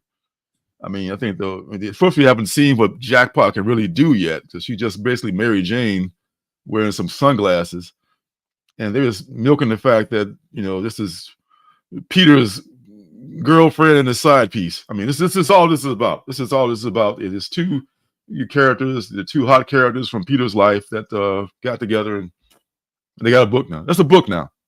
Buy it. Buy that shit. The Six Fingers, #2. Oh, Six Fingers #1. I reviewed that a couple of weeks ago.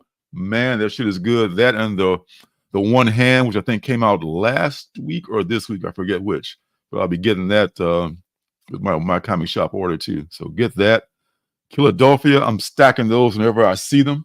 Whenever I see issues of them, like at the dollar sale, I got a bunch of those from the dollar sale. Somna, #3 from Distillery.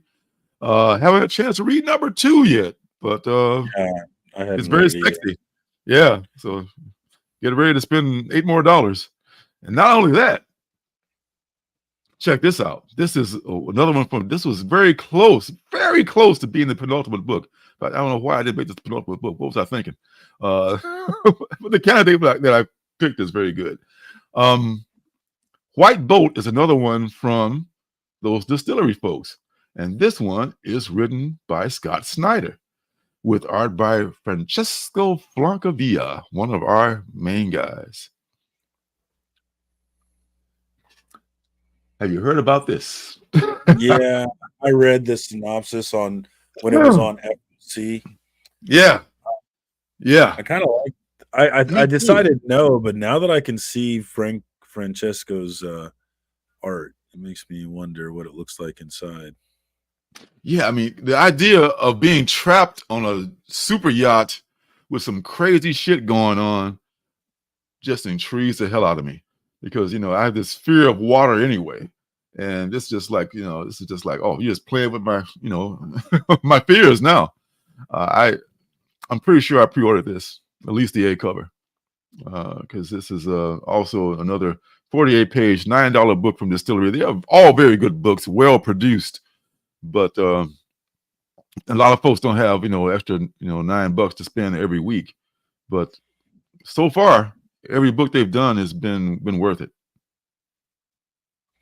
And people will get annoyed by the magazine format because it's different to store, which I get. But man, reading that extra comic, it's like I've read a few of them recently, and it's like that extra space in that book. Like the first night, I loved reading it in the magazine format. It was really nice for that extra space and the splash pages that they did. I really enjoyed it. So, think about that. It's not that annoying to store. Just get a box. It's fine. I know. I know you got tight space and living in New York and all that. I know, but New York's a different piece. Big vertical. It's like that's $1,000 per square inch up there. So you gotta be careful. I know, right? $100 for a cup of coffee. Oh yeah. There's some good covers here. So Ryan Stegman. KRL Jungle. That's just your basic 1 for 10 Raphael Albuquerque. One of my favorite names to ever say. Not one of my favorite artists. Albuquerque. That was one of my right? I quote that all the time, and I feel like nobody ever gets it. I used to. What? No Bugs Bunny fans out there? Come on, man. Y'all have to get that. He was so funny. My favorite Bugs Bunny thing that nobody ever gets is I used to love it when he used to yell at people, "You ain't just whistling Dixie." That was one of my favorite things. Just being completely sarcastic. It's one of my favorite things to say. Pretty tricky. Yeah, that's a good question. What is the pretty trick? I want to say it was Bobby. I know somebody out there knows for sure. Shout it out if you know in the chat or in the replay. I never watched the Brady. You never watched the Brady Bunch? Oh man, you're missing out. The Brady Bunch. Sometimes it was like a competition between the Brady Bunch people and the Partridge Family people back in the day, because that's all we had back then, So I was team Partridge because I'm all about the broken family. I'm all about this is single mother. Oh, your mom and dad love each other? Whatever. I know. Fuck all that. That can't happen. That's bullshit. That doesn't happen. Show me. Sadly, it's true for us. And now look at us both in stable relationships, I know. Man, God looked out for us. Oh, or maybe we found the right woman. Maybe we got lucky. That too. They sent them our way. So also Penthouse. I haven't read that Penthouse comics yet, so I've been putting it off. But it looks like heavy metal. Yeah, it looks a lot like heavy metal, with an exception that I think there is a one of those pictorials. But it's so like you can almost like show it on TV because it's so bland. It's like, here's me topless, here's me like on a horse, or here's me like reading a book in the woods or something. Okay, great. Yeah. I just do not need that in my comics, man. I have Pornhub.com and get everything possibly. Daddy.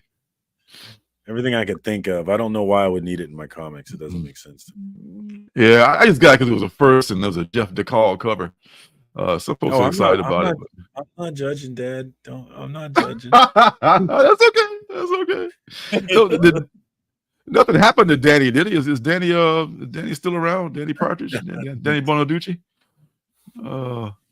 Can't open up his hips anymore. Oh God. Well, I'm gonna tell you, you heard what I said. I have the internet, so I don't need it. But if I did need it, I would get my money's worth. So Sledhead, you ain't telling no thank God the internet's pages don't stick together. So that's all I gotta say about that. All right. So what else is coming out? What else? All right. Oh geez. Farrell? Farrell's good. On that Farrell hype? I'm on that Farrell hype. We are on the Farrell hype. First one, look at a couple of other ones. Did I just sniff out the penultimate? Did I sniff it out? I will not say. I cannot say. I'm on the Expanse. I like the Expanse. It's a direct continuation of the TV show. So if you love the TV show and you want more, that's the only way. It does continue from the TV show. So yes, they're getting into a lot of the stuff that I wanted to know about, which is Laconia. And there's some of Marco Inara's people still around. So yeah, there's lots of intrigue still left. I hope we get a movie or another season or something of The Expanse. I'm hoping and praying because that show is so good. But looking forward to that book. So you talk it up so much, it makes me want to go look at it. Makes me going to watch it. I have to find it. And okay, watch but it. if you do, it's on Amazon Prime. But if you do, you have to understand that I was kind of bored the first 2 seasons, honestly. But when you get to the 3rd season and they open up the first ring, that's when things get crazy. And I've loved it ever since. yeah. Yeah, he was a douche. Yeah, Danny went through some shit, man. Danny, for a while, he was a DJ in Chicago, and he just talking about Danny Bonaducci from the Partridge Family. You never watched the show, so you don't know who the hell Danny is. Yeah, but he was a little redheaded, freckle-faced kid that pretended to play the bass. Why do I know that? I feel like I know that name. Yeah, he's been in some stuff. He's probably been in reality shows because he's been in rehab. Was he involved in scandal back in the day? I'm sure he was, because he just had such a checkered life. Child stars, man, go through hell. I mean, everybody thinks, oh, it'd be great to be on TV, and how so many child stars, like, it's happening with Amanda Bynes right now. She's the hell she's going through, and it's just a laundry list of kids who just had horrible experiences in Hollywood. Yeah, he's not who I was thinking of. Okay, never mind. I know. Different Danny. Different Danny. All right, so also it's Sam and Twitch. Only because a couple reasons, actually. Todd McFarlane is writing it. And also it's a $2.99 book. So I had to order it. I had to order it because is this the first Sam and Twitch series, maybe? No, they said that they're back, but in their new ongoing series, so I don't know. Yeah, $3 price tag makes it real easy to buy Todd McFarlane books. It makes it super easy. And Simon Kodransky is drawing it. Bam, sold, man. A discount book with this hardest working artist, one man art factory. I forget what his one man art is his logo or his motto. One man art machine, which is probably what he is. He's drawing this, man. He's doing also something epic, and the other one about the werewolves and the vampires, which I can't remember the name of it right now because my brain is mush. Looking at this list, I'm surprised at how low Farrell and Sam and Twitch are. I would expect them to be higher than that. I am a little shocked too. Yeah, you would think they would be a little bit higher, man. Because those are definitely a couple of good books. Especially Farrell with the spec value that came out of Stray Dogs #1. No one believed that they could do it again with Farrell. That's interesting. I just read Masterpiece #3. And this is, man, he's got me going book by book. I'm going to have to get #4 because it hooked me just enough just that #3 did. This is #2 did to come back and see what's he going to do with this, because now it's finally starting to move. It's finally starting to have some action in it, and I want to see. What I don't like about it, even though Alex Maleev is a great artist, I don't like his expressions on the kid's face, on Masterpiece's face. She's kind of like, huh. She's kind of this annoying kid, like I don't like her expressions. I don't know what this meant to be. I don't know if this is like maybe you're not supposed to like her. I don't know. But maybe it's based on like one of Bendis's kids or something. I'm going to put her in a book and make her the hero and call her a masterpiece. But she's not she's smart, but she's kind of annoying in a way. But I don't know. But I still want to read the book because it has a lot of good stuff in it. Does that make any sense at all? I don't know. Yeah, so still interested. I get it. Yeah. The Nasty. I got to read #7 of that. Catch up. Ministry of Compliance. Got to catch up on that one too. who was that was saying that they love the Ministry of Compliance? That was the Sledhead. Yes, Sledhead. Yeah. I did. I really dug the first one too, man. But you know, I've just fallen behind, so I gotta catch up on it, and I will do that very soon. All right. So as we look through, and the Sickness number 5 is coming out next week also. So man, get that. Oh yeah, Local Man, Bad Girls. Quick look at this one. Did you read Local Man? No, I passed on that one. Who was the writer on that? I can't remember. Was it? I did like the writer, so it made it tempting. Yes. Actually, Tim Seeley. It was a team up, I think, with Tim Seeley and Tony Fleeks, and they can both write and draw. They took turns. You know, they would write one story each in the book and draw one story each in the book, and it was pretty good. I mean, I read the first 3 issues of it. It was very good. And this it's very heavily kind of tongue-in-cheek spoofing the 90s style. We talk about the big boobs, and we were talking about with Mark, you know, the big boobs and all that stuff. It just totally mocks all that stuff. This is his girlfriend getting a spinoff. She's like one of those Wild Storm, you know, kind of characters that Rob Liefeld might draw or something like that. I was screaming, definitely screaming Liefeld. Yeah. Beckerman got me a Last Blood book. And I just read it today, actually. And just looking at the art I sent him a message like, you know, Rob Liefeld's art has not evolved in any way, shape, or form since the 90s. God love him, you know, but it looks exactly the same as it did in the 90s. And you got to give him credit for not being for being undeterred. Like, I don't give a fuck what you think. I'm going to forge right ahead with this style.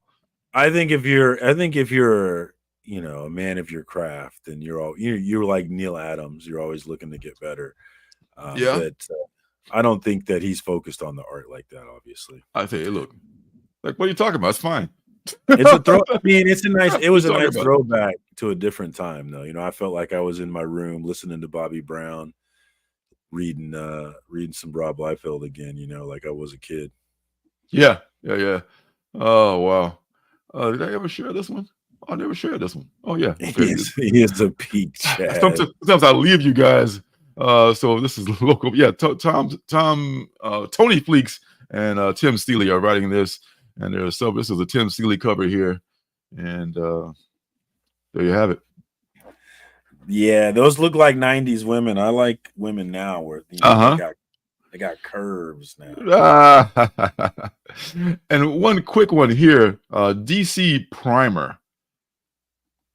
I was curious about this one because it looks like it's a kid's book, and this is written by some people I'm not familiar with, Jennifer Murrow and Gretel Lusky. It's about this kid with a father in prison, and she's bounced around from foster home to foster home, but she finally lands in a good place. I guess she's kind of not a bad kid, but she's run into some bad situations. And I love this cover. Punky Brewster. Or Brewski Punker, as they say. It's only, I think what this is, if it was Helen of Windhorn, it'd be called Brewski Punker.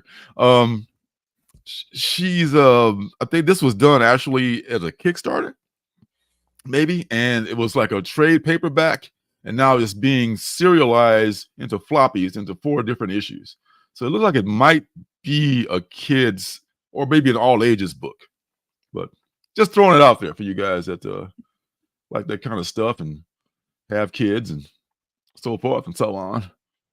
All right, so you know, for the first time ever, well, I'm not going to say, but me too. What about that? What's up, man? Oh, Flathead loves Local Man. The peak. I've heard a few people say that they like Local Man. Yeah, that's good. Well, I tell you, it has arrived at magic time that we all know and love, and let's get started with the penultimate book.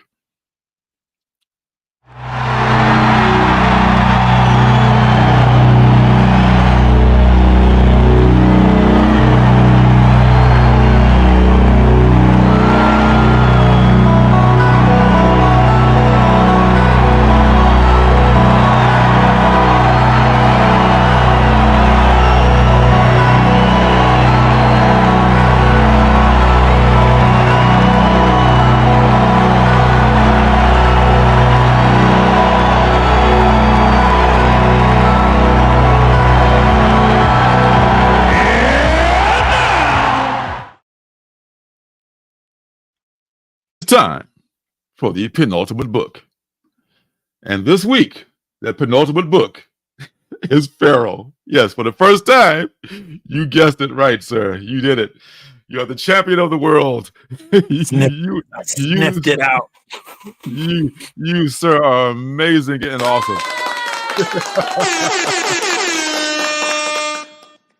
No, but I'm excited for this one. I'm hoping they can recreate the buzz of Stray Dogs. I'm excited to see what they do with it. Yes, I hope so too.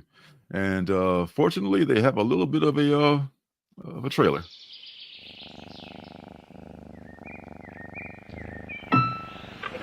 Authorities have extended the perimeter another 3 miles in Martin Douglas County. Unit 4, we just got another pickup in for you. CDC and animal control agents continue to work overtime to stem the rate of infection. Code orange. Repeat, code orange. Maintain safety precautions. All 4-legged mammals are now assumed infected and contagious.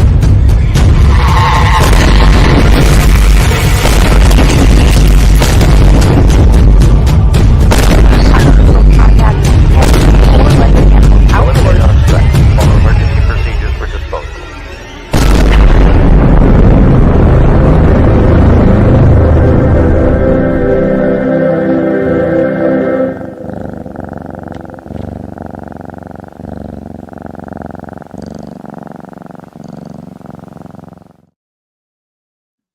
It's got the little purring at the end.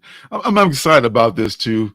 Even though I know it's going to be some sad events with my little furry friends and both feral and man's best, but you know, I'm down for it. I'm down for it. It was a good trailer. So man, Space Case bought like 2 each of the base covers. I know I bought at least 1 of each of the base covers, and I may have bought a blank. I'm not sure if I got 1 blank or not, but I might have. I bought 2 blanks as well, and blanks are the only thing that's sold out on T-Fall. Everything else is still available. So I was a little surprised. I figured it would have been sold out. Blanks sold out. Oh, a lot of people want to probably get the artist to get. Oh yeah, that's awesome. So yeah, man, this it's like the zombie apocalypse, and it's carried by mammals. The virus is carried by mammals. So I guess it's like all mammals are prey here. It's man, I mean they go out and try to kill everything that's not human to save the human race, I guess. And that would be something very, very unfortunate, of course. See some of those covers. I know I got this this Trish Forstner and Tony Fleek's cover here. Yeah, I got one of those. Yeah. Got me one. Did that come out? What did I see? I saw this. Did I see this in the store today? See what? Feral. I mean, they might. I mean, they had it out early. If you did, yeah. I mean, yeah. I thought it was coming out next week too. Oh, this is the 1 for 10. Tony Fleeks. Oh, I might have to get that one. Yeah. Good luck. Yeah. It might not be. If it's around $10, it's affordable. My comic shop might be able to get you. I see. I'm just now seeing a lot of these. I mean, these weren't available when I did my final order cutoff. This is Sweeney Boo, and I did not see this one. This is Trish Forstner and Tony Fleeks, Night of the Living Dead. Are you effing kidding me? 1 for 100, Lordy. There's no way I'll be able to touch this one. I'll be able to sniff that one at all. Cool, but it's not $100. Cool. No, not even 50.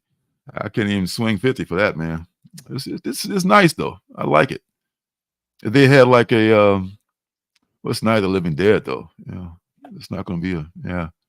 Well, anyway, it was not quite slim pickings this week, but it was a little bit thinner than it has been before. I'm not going to try them out this time, but these it was kind of that way. I kind of was. You passed on an opportunity. I passed on an opportunity. You do it all the time. It's not special anymore. So, but it's $8.99. What's $8.99, man? Which one? I mean that. You must mean the 1 for 10. I think. Oh, that's what you're talking about. The 1 for 8 T-Fall. Yeah. Let me go ahead and look that up real quick. Better get that. It's $8.99. Yeah, that is fire too, man. Yeah. What? 80s guy. Yeah, he's 80s right. guy. There it is. I just got it. Thank you, homie. I appreciate the heads up. I don't know how I missed that, actually. That's awesome. All right, so man, there you have it, folks. That is your penultimate book for this evening. Bring it down to the last of the last. Damn it, case files. I already looked at that one. The last book I want to look at. I already looked at the sickness, invasive. Man, I don't know how I feel about that. I mean, I kind of like it, but I'm not sure where Cullen is going with this, and I might be able to get it in the dollar sale next time. I'm not sure. Yeah, I mean, it's possible. Yes. Cemetery Kids Don't Lie. Gotta read that first one. I finally found a copy of it at Gabby's, one of the local shops around here. So I gotta read that. See if I want to get that number 2. I think that's pretty much we're getting to the big Ethel energy thing going on now here. I was very close to Under York being an under. This is just like a New York with underground, but there was like zero art on Under York. I was very surprised about that. So it might be one of those that might not be as good, but it could be a sleeper. I didn't want to take a chance. Yes. Take a chance. The First Americans from Critical Entertainment. I may have a copy of this in my pack that they sent me. I want to look it up, see if I do. If I do, I'm going to dig it out and do probably bring Critical Entertainment on to do one of these Artist Alley things too. I'm making a list of people that want to do stuff. And speaking of people, The Veil #1 was canceled. Damn it! I bought that and I just found out. I mean, I paid for it and they gave me a refund for it, so that's not going to be coming out. Mitch #3 and #4. Got to catch up with those. Speaking of which, Alex, our guy who does Blowtorch. There's another Blowtorch coming out. So, oh, nice. Yes, and I did actually order a Blowtorch Stegman cover. It's like a $10 book, some kind of shiny cover. Only time I've seen it in the pre-orders, I ordered it, and open link a new page, and I can finally I can finally tell Alfred that I found a copy of his book, which I do have the first series. I just couldn't find the second series anywhere. I just couldn't find it. But and here it is, Blowtorch and Pinpoint. Blowtorch Pinpoint Aliens Passage #1. This is the final book. Go to a remote location and take out an informant. But for chess members James Washington, aka Pinpoint, and Richard Kincaid, aka Blowtorch, this mission was far from simple and turned into the fight of their lives as they face an alien invasion. So here you have it. It's a nice cover. It is a nice cover. Yeah, and Alfred Page is writing it, and Edison Alves. Alfred, hit me up if you wanna come on and talk about it, man. Maybe it'll help spur some sales, hopefully. So good luck. I'd love to see people making art and doing things and living life. All right, here we go. Shout out to the homie Alfred Page. Shout out, Alfred. And all you rest of you creators out there who are making great indie comic stuff. So that's all we got. Thanks to everybody who stopped by. Thanks to everyone who was watching this on the replay. We're gonna keep this Artist Alley thing going. I think that thing is really cool because I love bringing people on to talk about their stuff they can do a better job of than I can. And life is good. Life is good. We're blessed. We are so blessed. We will be back next week, folks. Shout out to everybody in the chat. Thank you for coming through and hanging out with us. Always love seeing the chat and what they want to talk about, what they're interested, how they're reacting. It's always interesting. So thanks to everybody who who shows up and watches and everybody who participates in the chat, man. Amen to that. Thank you all. And like you said, God, be sure to check out Circumstances, who is blowing up big time on Instagram, on the gram, as they say. I just hit 10,000 followers. But also, not just the people who are live, but the people who watch on the replay. Shout out to the people on the replay. Absolutely. Thank you for watching the replay. We appreciate y'all too, man. Never want to leave them out. That's right. No, y'all got lives and shit to do. Thank you for stopping by and sharing, any of your precious time with us is appreciated greatly. So until next time, peace and love. See y'all next week.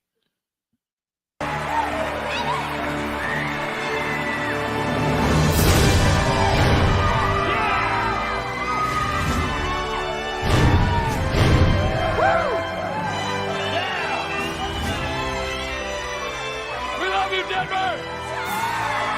City by the Bay! John Denver! Is a fire really necessary?